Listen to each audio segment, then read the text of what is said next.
What is it like living in a fifth wheel RV? To cook, to clean, do laundry, work. What is it like to sleep? And why am I whispering right now? We're Marissa, Nathan, Hensley, and JJ. We sold our house in 2015 and moved into an RV full-time to live a life of less junk, more journey. Life is a journey. Let go and get going. So what's up, fellow journeyers? Man, it's cold. Why am I... So the first question, I guess, well, why am I whispering inside? I'm whispering because nobody's awake yet, and there might be something you're wondering, what is it like to sleep in an RV?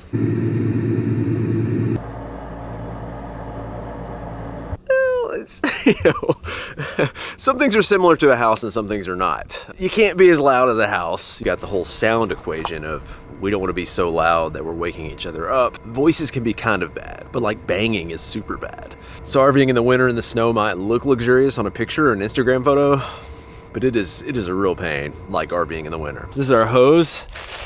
I've done a pitiful job of this, but it's got heat tape coming down the hose, wrapping around it, and then we've got insulation going around the hose. We've got this over the spigot itself, and none of that matters. Our water has been frozen for 2 days. Oh, good. Go back in. And as far as staying warm, it's not that you can't stay warm in an RV, but it's that you're just gonna have to use more resources for that to happen, especially propane. And so we do have electric heat going. We've got this and 2 electric heaters, but you can roast yourself out in most RVs with propane. Like when it's 18 degrees, I mean, we're going through like 5 or 10 pounds of propane a day. I mean, it's, it's a lot of propane. Can you watch Camille for me? This is Camille. Why am I watching Camille? Just taking care of her for you? Yeah. It's your first video filming, isn't it? Hi, boy. Hi, boy. Did you put that blind up, buddy? Oh, huge sleeping-wise, like must-have for us, RVing. Everybody has their own sound machine. Ooh, that's a bright sun, isn't it? You want your breakfast? Like cake. Yeah, breakfast. Is that what you want?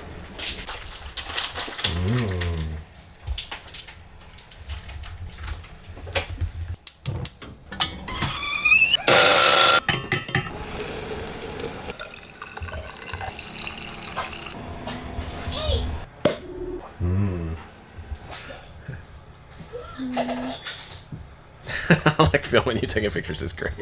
I kind of love hate with these recliners. Love how comfortable they are. Love some of the options. Some of them are kind of silly, but you've got like a little LED option. Of course, you can recline back and forth. You've got a heat option, which is really nice in 18-degree weather. Vibration option, or massage. It does a little bit, I don't know. I think this is probably the thing we love about these.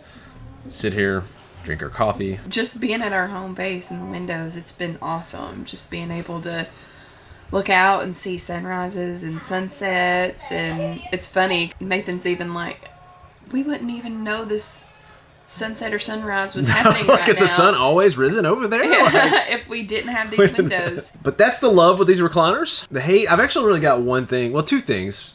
One is that we can't like, kind of lay on this like you would a couch. But the second thing, like if you need to get to a door and get up, maybe it doesn't bother Marissa as much as it does me. It's like, I'm getting out my recliner. I'm coming. Almost there. And done. I point out all the critical things in our videos for being in an RV. Like, this is super essential information. No,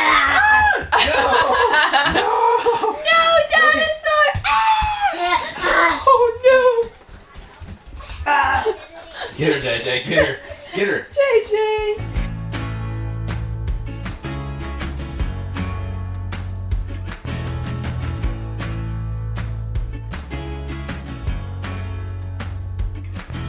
Going back to the sleeping stuff, there's a lot of fears with that. I always tend to like think of the worst so that way, it's a surprise when it goes well. It's my coping mechanism. Yeah, I'm gonna say the loft situation has gone maybe slightly touchier as far as making sound. I mean, it's not super bad. It's not bad. Yeah, I would agree with that. JJ, it's been better than we expected. In Hensley, it's been, you know, a little bit more tricky as expected. It's a small space. You find your way around it. Yeah, so I think of a lot of the loft, whoever's sleeping in that, if you're thinking of using a loft, they don't need to be a super light sleeper probably. Now, granted, you could probably build it out and do some other stuff, which we might look into. I don't know. We'll see how she does. But it's been okay. It's definitely been okay. So this came with the bunk that came down.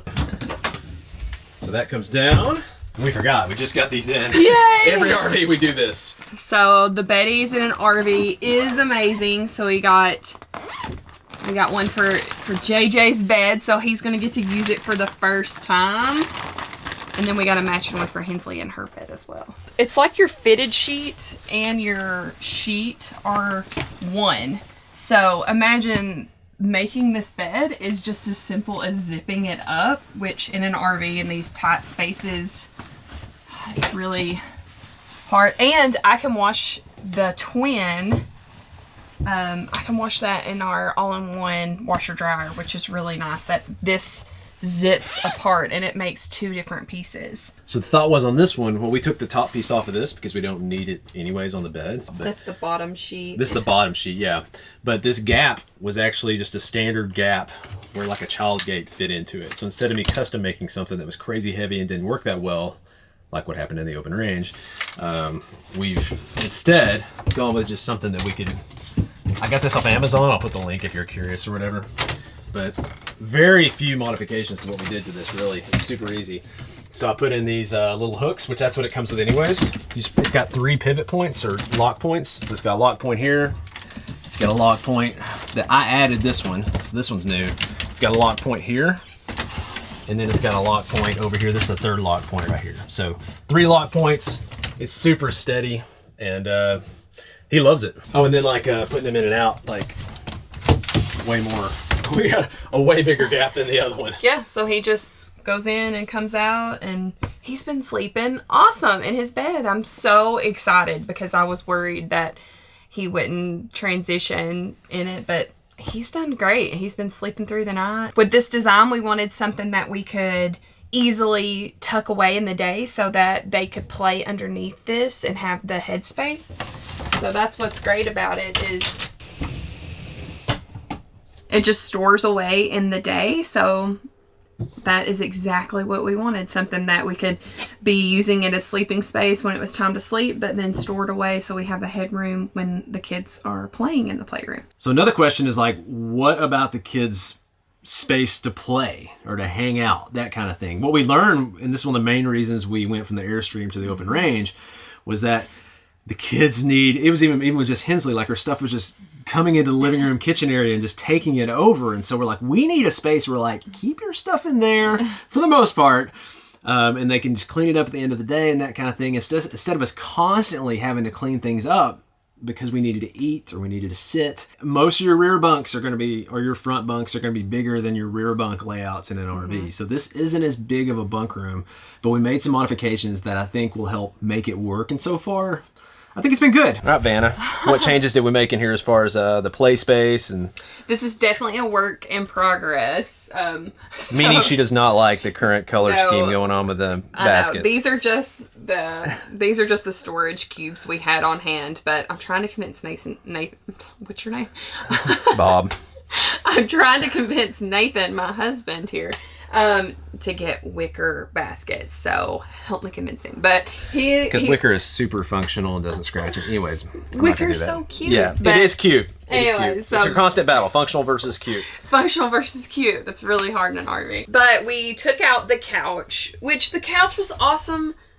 The couch made a sleeping space, so it was hard to make that decision. Yeah, for sure. But day-to-day basis, our kids needed more storage area, more play area, more headroom, and so we took out the couch here and we got these cubes from Lowe's, and they're just storage cubes, and 2 of them fit perfectly here. If you can imagine, that couch came all the way to the edge over here, basically the edge of the slide. Took up that whole space, so none of that was there. I mean, the couch was awesome. The couch was great, but we needed an area for their books, their Legos, their arts and crafts, and then you can tell the kids use this as like a play space table on top of it, so they've always got Legos out and drawing, and so it's just been a really good space, extra space that has really opened up this bunk room a lot. It probably added 30% to our floor space, to be honest, which is a big deal. This is a storage bean bag, so this has got stuffed animals in it, it's got Hensley's play clothes in it, and then we also just use it just to sit and read books on. JJ loves reading books with me on this, so it's just an extra storage but also sitting space. So dual purpose in an RV is like, it's just a lifesaver. And you guys that are watching may have noticed, wait a minute, that's not the original door. And so Marissa's brother Mason actually helped us put this in a few days ago. Now, what's this weigh, Mason? That's all I care about. He said Well, it weighed what's how- funny is Nathan's only request was that it stayed lightweight, and so we were talking with Mason trying to make sure the wood we used was lightweight, and he sent me a picture and told me to tell Nathan that it was a 200-pound door, but yeah, obviously that is not how it went. Sub 20 pounds. I was pretty proud He of even that. talks like an engineer. He does bridges and stuff. I know. So this is probably overkill for his expertise, but Did this with his feet. You like the door, buddy? Say, Mama like you.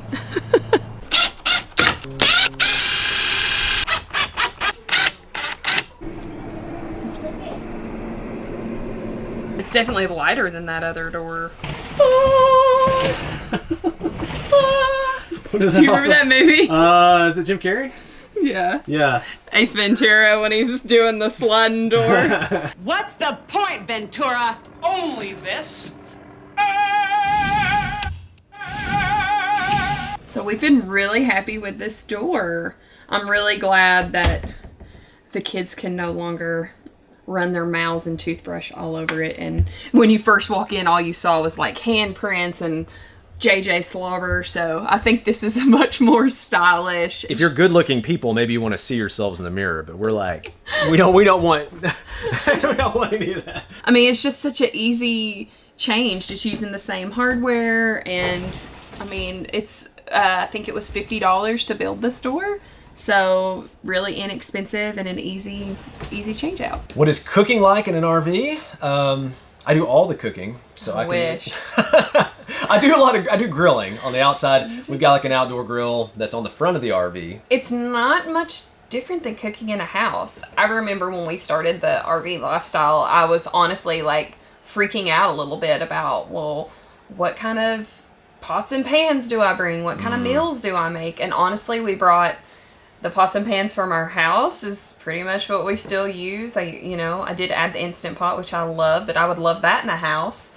Our oven is now residential, which again has just made the transition to RV living really simple, but we did have a pretty small one in our other rigs. What are some things, and I think that's what you're talking about though, there's certain things that make the biggest bang for the buck that you're looking for. So like the residential fridge, I'm sure you're getting to that. Like that's a big deal compared to, this is a 16, 17, something like that, cubic, and then the 8, if you see like the smaller looking ones, like that's a big difference between the Airstream refrigerator and the one we have now. And it's doable. We lived in that Airstream for 3 years and had the small fridge and the small oven, and we made it work. But yeah, definitely it's been less of a struggle or less of a transition having a residential fridge, residential oven. So if you are scared to make too much of that leap, I mean, they're making RVs so much like homes now. I mean, They have ones with dishwashers too. Oh wow! I mean, I haven't. we are the dishwashers in this one, but a dishwasher's not been as big of a deal No. as I thought. No. I was scared of not having one, but honestly, I don't really miss the dishwasher. I miss a bathtub. Well, how about like how big of a deal is counter space? Is that? I think that it's something you don't think about maybe, but like once you're bringing the groceries, you're cooking some stuff, you're trying to serve the food. If you don't have that space, because a lot of times you're like, yeah, we got a table, but that's the kids are sitting there, something else is going on there. Seems like a lot. Yeah, the counter space in here is great. I mean, again, we've done both. We've had very little counter space, very little kitchen space, and we made it work. So I don't think I would keep that from making you scared of the RV lifestyle. I think you make anything work and you adjust to whatever space you have. So obviously, yes, I'm loving this amazing kitchen in here, but I would not let having an RV small kitchen keep you from making adventures and living this lifestyle. And this might seem minor, but from a logical standpoint, like to me, organizationally, I'm always talking about it's about the flat surfaces, keeping those clear. So you got those as optional, as bringing in groceries, sitting stuff on it, having a place just to put something down. This has actually been good.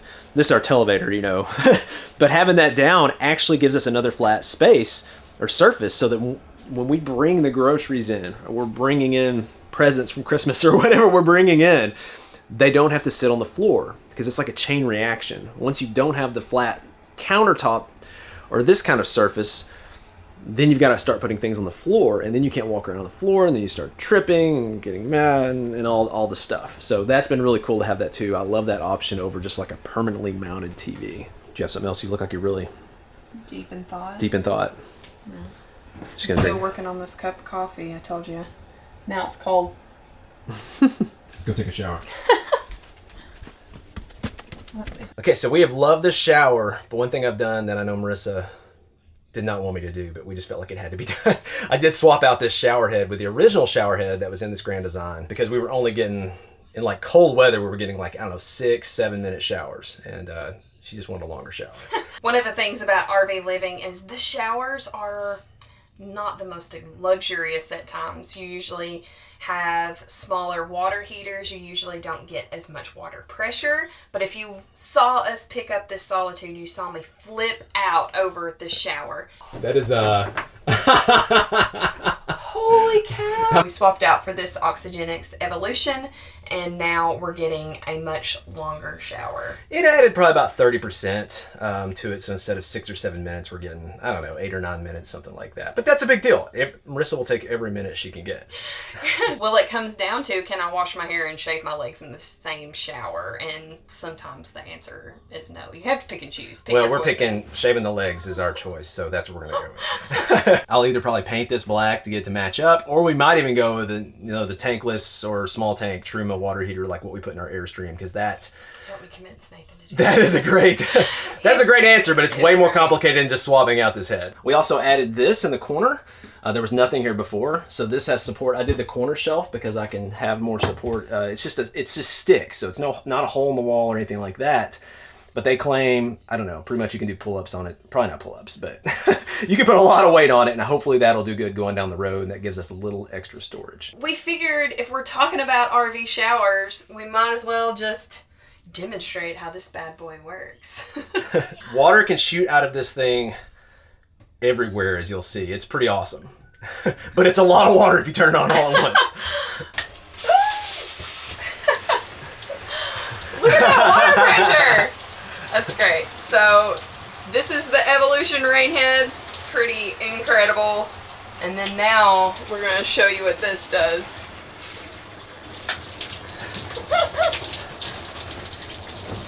You can turn this one on as well. It's got a little wand. A little hand, which is great to wash the kids off. So you can have them all going. You can have just these two going. Pretty good amount of floor space down here too. Need anything? What else do we need? I'm just getting a close up of her hair. It looks glorious. It's actually really nice.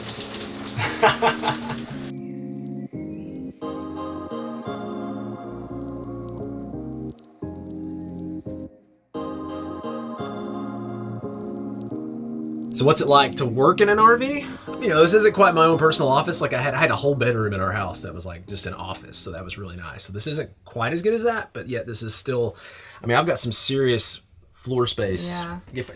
This is my work attire. Usually I don't even have the shorts on when I'm doing meetings, you know, on Skype and Zoom and stuff like that. But the idea is in an RV, if you need that dedicated space, could I work in the living room? Yes. And do I work in the living room sometimes in the recliner or the couch? Yes. But do I get much done as far as like deep thinking work with kids running around? No. And the bigger issue with that too is I don't want my kids and the wife seeing me, and me really not getting quality work done anyways, but just seeing me when they see me holding the laptop, they're like, oh, Daddy, you're working. Like, it's almost better for them just not to see me while I'm working and be back here. And I get better work done anyways. So that's the idea, is to have this space with a stand-up desk. I say stand-up desk. I bought this, it's like a Moft. It like converts down. I can remember how it goes. Yeah, so it's converts like that when I need it to. So on travel days, fold it down, maybe sit it on the bed with a laptop. Non-travel days, I'm gonna fold it up and use it here. And then also, it's been nice in this one. So the open range, this is definitely the best like work area I've ever had. In the open range, it was tough. We didn't have much floor space. I didn't really have a good desk space or anything like that. And JJ was still in the room too. And then I've even got... It's like our laundry room / yes, media room / Well, and that's the other thing with working in an RV. You're working around, maybe kids are napping, or maybe laundry's going, or, so not that the kids napping, I guess, isn't a huge deal because we've got a dedicated space now. But there are all kinds of outside factors going on when you're working. It's not quite as clean and easy. How big of a deal is having a washer dryer in an RV? I have loved having a washer and dryer in an RV. Again, we went 3 years without it. It's possible, but it's just... with multiple kids, it's just been so nice having this on board. And I mean, come on, it's right here in the bedroom. It's an all-in-one. We love the all-in-one. So Nathan is putting in our washer and dryer, drilling a hole in the side of the RV. The most nerve-wracking thing just about you can do as an RVer, so. Yeah, that's him trying to put a hole in the side of our RV. This is very intimidating. Okay, we have done this before, but for some reason this sounds really, really bad. All right. Oh, you did it. A hole in the RV. Hensley, there's a hole in the RV. It's the right place, correct? We'll know in a minute. You can also put stackables here, which is your washer and your dryer. We've personally loved the all-in-one. This is our 3rd time having one. So it's great because I don't have to move it. I can just put it in and then come back in a couple hours and it's all washed and dried. It's so nice. In the bedroom, there are pros and cons. Like, I love that I can just take out the laundry, throw it on the bed, sort it. It's right here. The closet's here. The drawers are here. It's really easy to put away. But I mean, I can't throw it in at night because it will keep us up, or anything that I used to do when it was in the living room. And so those are several areas of our life from living in an RV where that's what it's like. And so if you've got any questions or comments about that, let us know. And that is one of the things we've been dealing with the last couple of years is we've been having issues with comments on YouTube. We're still trying to get those back. But until we do, one way we've been really trying to connect with viewers is through a platform called Patreon. We do monthly live chats. These are so much fun. It's a way that we get to answer all your questions, can walk around the RV and just show some things. We also do real-time updates, which are so much fun for me to film because it's just kind of behind the scenes, everyday life. We share our travel maps, shows all of our routes, the places we go, the restaurants we eat, the places we boondock or camp. And so if you're interested in connecting with us on Patreon, there's a link in the description. There's a link on the side if you want to click on that. We're excited we got to share with you guys what is it like to live in an RV. If you have questions, comments, let us know. Until next time, we'll catch you guys later.